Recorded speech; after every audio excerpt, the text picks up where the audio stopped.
Representation ఇస్తాను. నేను ఇస్తాను. ఇంకోటి ఏంటంటే అండి, మంచి సిస్టమ్స్ ఉన్నాయి. యాక్చువల్లీ నాకు బీజేపీ గవర్నమెంట్లో ఒక అడ్వాంటేజ్ ఏంటంటే సార్, మంచి సిస్టమ్ ఉంది. నేను లెటర్ పెడితే 100% దానికి రిప్లై ఇవ్వాల్సిందే. లెటర్కి రిప్లై ఇవ్వాల్సిందే. అందుకే ఇప్పుడు మనకు కూడా బాగా రెస్పాన్స్ ఉంది కాబట్టి వీళ్ళందరినీ పెట్టారు. మీరు రామకృష్ణకే చెప్పండి, ఇది లెటర్ అండి, రామకృష్ణకే పెట్టండి. ఒక లెటర్ రెడీ చేయమనండి. రామకృష్ణ దగ్గర లెటర్ ఉంది, ఇమీడియట్గా మెయిల్ చేయమని చెప్పండి. ఆ కన్సర్న్ అథారిటీకి మీరు అందరు పంపించి మీ సమస్య తీరుస్తారండి కదా.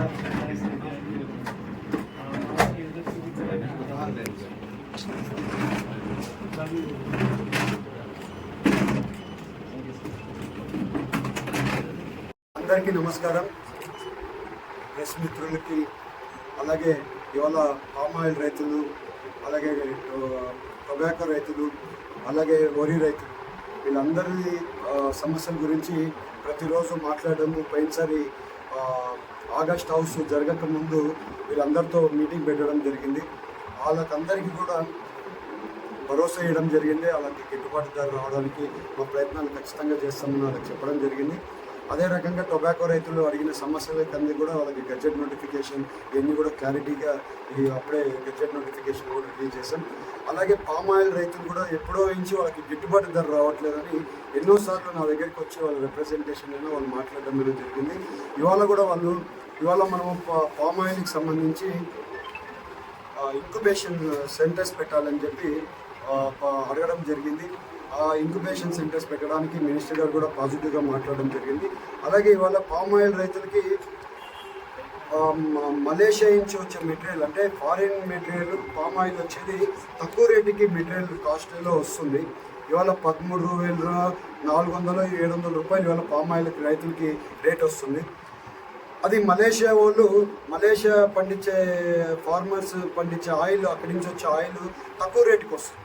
సో ఇక్కడ ఉండే పామ్ ఆయిల్ రైతులకి పండించే రేటు ఎక్కువ ఉంటుంది, వాళ్ళకి గిట్టుబాటు అవ్వట్లేదు.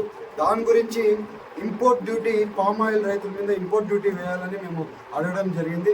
దానివల్ల మన పామ్ ఆయిల్ రైతులకి దానివల్ల బేసిక్ రేటు పెరగడం ఛాన్స్ ఉంది. కాబట్టి వాళ్ళకి అక్కడి నుంచి వచ్చే మెటీరియల్ ఫారిన్ దాని గూడ్స్ మీద మనం ఎక్కువ ఇది చేయకుండా మన రైతుల్ని ఎంకరేజ్ చేయడానికి, పామ్ ఆయిల్ రైతులను ఎంకరేజ్ చేయడానికి ఇంపోర్ట్ డ్యూటీ వేయమని చెప్పి సెక్రటరీ గారిని అడగడం జరిగింది. సెక్రటరీ గారు కూడా దాని గురించి పాజిటివ్గా మాట్లాడారు. నేను కూడా ఒక 2-3 డేస్ మలేషియా వెళ్తున్నాను. అసలు వాళ్ళకి ఎట్లా రేటు తక్కువ పడుతుంది ఏంటి అన్నీ తెలుసుకుంది. దాని గురించి నా స్పెషల్ ఇంట్రెస్ట్లో పామ్ ఆయిల్ దాని గురించి తెలుసుకొని దాని గురించి వర్కౌట్ చేస్తాం. అలాగే ఇవాళ ఒక్కో రైతులు ఉన్నారు, వాళ్ళకు కూడా ఇబ్బందులు ఉన్నాయి, వాళ్ళకి కూడా అడ్రస్ చేస్తాము. వాళ్ళకు కూడా ఏంటనేది వాళ్ళతో కూడా మాట్లాడాల్సిన అవసరం ఉంది.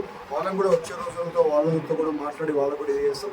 నిన్న వరి రైతులు చూస్తే నిన్న ఇప్పటివరకు వాళ్ళకి అమ్మిన పంటకి రేట్ డబ్బులు రాకపోతే నిన్న మినిస్టర్ గారు వచ్చి ఆ డబ్బులు ఇవ్వడం కూడా జరిగింది.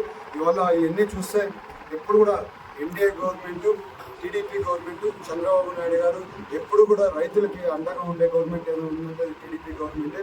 అదే రకంగా మేము అందరికి కూడా ఇవాళ నిన్న చూస్తే మినిస్టర్ గారు కూడా ఇమ్మీడియట్గా స్టేట్లో ఫండ్స్ చాలా ఇబ్బంది ఉన్నా కూడా ఎట్టి పరిస్థితిలో రైతులకి ఇవ్వాల్సిందే డబ్బులు, వాళ్ళకి అందాల్సిన డబ్బులు అందాల్సిందే అని చెప్పి ఆయన కూడా నిన్న వచ్చి అందరికీ ఎవరెవరు రైతులకు